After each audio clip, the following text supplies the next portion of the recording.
अनिल गोयल जी। अरे राधे। राधे राधे महाराज जी। महाराज जी आपके चरणों में कोटि कोटि दंडवत प्रणाम। महाराज जी सांसारिक सुखों का परिणाम तुरंत आ जाता है, जैसे समोसा जलेबी खाने का, काम क्रीड़ा का, नहीं नहीं परंतु नहीं, नाम संसार नाम नहीं। जप का सुख आनंद बहुत देर तक नहीं आता महाराज जी। यद तज्ञे अमृतोपमम परिणामे विस्मयु तत्सुखम राजसम स्मृतम। जिसकी शुरुआत अमृत जैसी लगे उसका परिणाम विष होगा, और वो राजसिक तमोगुणी ये सब संसार की वस्तुएं हैं। अच्छा, अगर सुख मिला जैसे समोसा का, फिर कभी समोसा की मांग ना हो तो माने कि सुख मिला, ऐसा होता है? बार बार होती इसका है। मतलब सुख नहीं मिला, केवल सुखाभास था।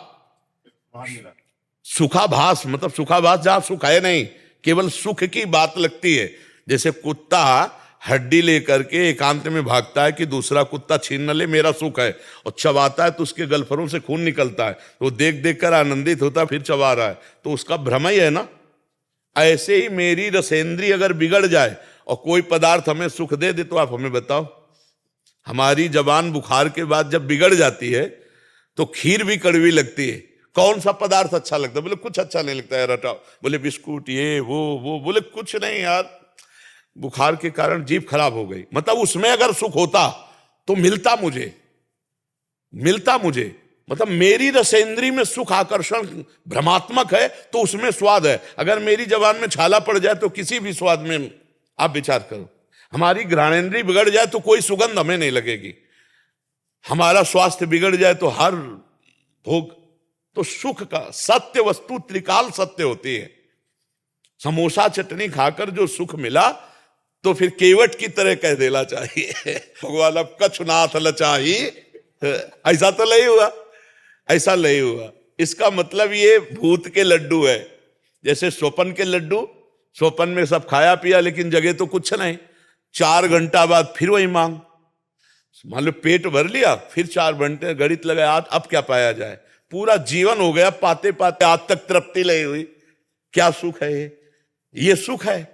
एक बार केवट ने भगवान के चरण स्पर्श किए, पखारा, तो चिल्ला के कह पड़ा अब कछुनाथ न चाहिए मोरे। ये सुख है, ये सुख है जिसमें ये हो जाए कि अब तृप्त हो गया, अब प्रभु मुझे नहीं चाहिए। कल का चरित्र था, महाराज ययाति देव सुंदरी देवयानी से विवाह किया, और वृषपर्वा की पुत्री शर्मिष्ठा से भी पत्नी का भाव रखा। 3 पुत्र हुए।